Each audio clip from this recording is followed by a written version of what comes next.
열린교회 성도 여러분 안녕하세요. 2월 10일 매일 성경 묵상 함께 하겠습니다. 오늘 묵상할 말씀은 마태복음 10장 1절에서 15절의 말씀입니다. 우리 함께 읽겠습니다.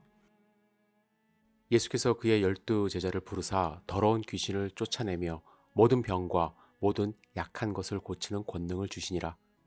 12사도의 이름은 이러하니 베드로라 하는 시몬을 비롯하여 그의 형제 안드레와 세베대의 아들 야고보와 그의 형제 요한, 빌립과 바돌로메, 도마와 세리마테, 알페오의 아들 야고보와 다데오, 가나나인 시몬 및 가룟 유다 곧 예수를 판자라.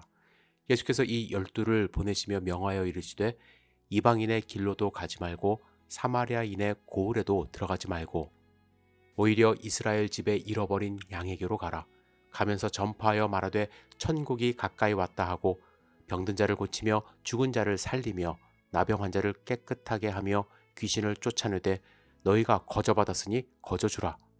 너희 전대에 금이나 은이나 동을 가지지 말고 여행을 위하여 배낭이나 두벌 옷이나 신이나 지팡이를 가지지 말라. 이는 일꾼이 자기의 먹을 것 받는 것이 마땅함이니라. 어떤 성이나 마을에 들어가든지 그 중에 합당한 자를 찾아내어 너희가 떠나기까지 거기서 머물라. 또 그 집에 들어가면서 평안하기를 빌라. 그 집에 이에 합당하면 너희 빈 평안이 거기 임할 것이요 만일 합당하지 아니하면 그 평안이 너희에게 돌아올 것이니라.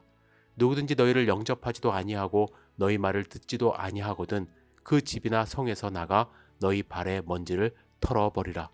내가 진실로 너희에게 이르노니 심판날에 소돔과 고모라 땅이 그 성보다 견디기 쉬우리라. 아멘. 예수님이 12제자를 부르시고 그들에게 사명을 주십니다. 12제자는 베드로, 안드레, 야고보, 요한, 빌립, 바돌로메, 도마, 마테, 알페오의 아들 야고보, 다데오, 시몬, 그리고 가룟 유다입니다. 여러분 12명의 제자 이름 한번 꼭 외우시길 부탁을 드립니다. 예수님은 그들에게 권능을 주신 후 그들을 보내셨습니다. 여러분 제자들의 본질이 무엇입니까? 그냥 예수님을 따라다니는 것 그게 제자가 아니에요. 스승이 하신 그 일을 그대로 이제 본받는 것이죠.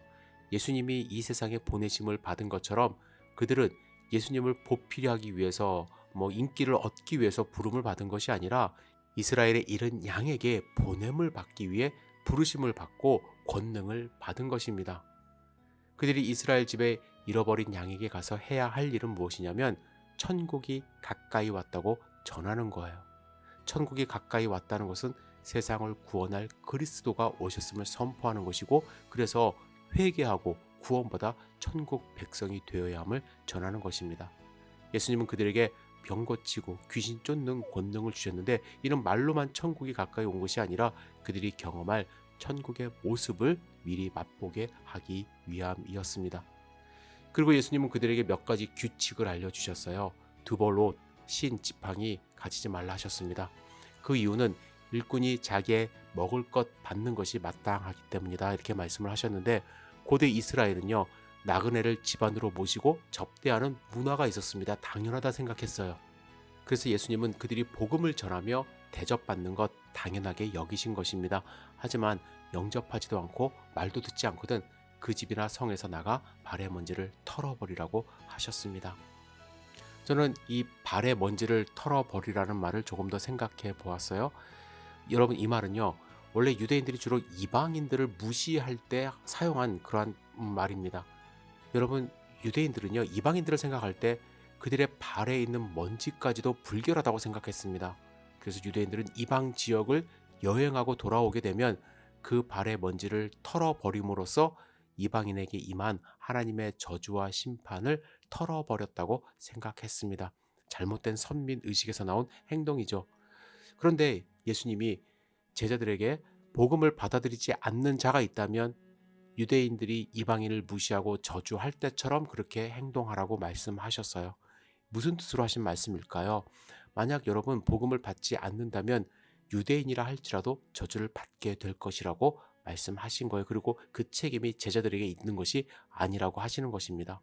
저는 이 말씀이 전혀 예수님을 알지 못하는 사람에게 적용되는 말씀이라고 생각하지 않아요. 물론 예수님을 믿지 않는 자들, 그들은 하나님의 저주와 심판을 받게 될 것입니다. 하지만 오늘 본문을 가만히 들여다보면 하나님을 전혀 모르는 사람들에게 하시는 말씀이 아니라, 다시 말씀드려서 이방인들에게 이 말씀을 하시는 것이 아니라 유대인들에게 하시는 말씀임을 주목할 필요가 있어요. 예수님이 제자를 보내시며 뭐라고 하셨습니까? 이방인의 길로도 가지 말고 사마리아인의 고을로도 들어가지 말고 차라리 이스라엘 집에 잃어버린 어린 양에게 가라 하셨습니다. 제자들이 찾아갈 곳, 하나님을 섬기고 있는 유대인들이었습니다. 유대인들에게 복음을 전하는 것이었어요. 구약의 말씀도 알고 하나님을 믿는 그들이 천국 복음을 거절한다면 그들도 이방인과 다름없이 하나님의 백성이 될 수 없음을 말씀하고 계시는 것입니다. 여러분, 이 말씀으로 오해하셔갖고 내가 복음을 전했는데 받지 않는다, 문전박대 당했다 그랬다고 먼지 털고 오고 그러는 거 절대로 하셔서는 안 됩니다. 끝까지 그들을 사랑하셔야 돼요. 여러분, 우리는요 예수 그리스도의 부름 받은 자들 아닙니까? 그렇다면 우리도 예수님의 보내심을 받은 자들이에요. 어떻게 해요? 믿지 않는 자들과 함께 직장 생활하고 공부하고 그들과 이웃으로 살아갑니다. 우리가 할 수 있는 일 무엇일까요? 병 고치고 귀신 쫓는 능력만이 주님이 주신 능력일까요? 저는 아니라고 생각해요. 우리가 성령 충만함으로 살아간다면 우리의 삶에서 예수 그리스도의 향기가 나타나 이웃에게 그 복음을 전하게 되는 것입니다. 여러분, 살면서 나로 인하여 예수님을 영접한 사람이 있는지, 내가 과연 천국 복음을 전하며 살고 있는지 스스로 돌아보는 하루가 되기를 부탁을 드립니다. 여러분도 12사도 가운데 한 명입니다. 끝까지 우리 예수님을 섬기고 예수님을 따라 예수님이 오시는 그날 잘했다 칭찬받는 충성된 종 되기를 주님의 이름으로 축복합니다. 기도하겠습니다. 전능하신 주님, 오늘 하루를 온전히 주님께 의지합니다. 좌로나 우로나 흔들리지 않고 오직 주님만 바라보며 살아갈 수 있도록 인도하여 주시옵소서. 힘들고 어려운 이 세상 가운데 힘주시고 능력 주셔서 예수 그리스도의 복음을 증거하는 삶 살아갈 수 있도록 도와주시옵소서. 예수님의 이름으로 기도드렸사옵나이다. 아멘.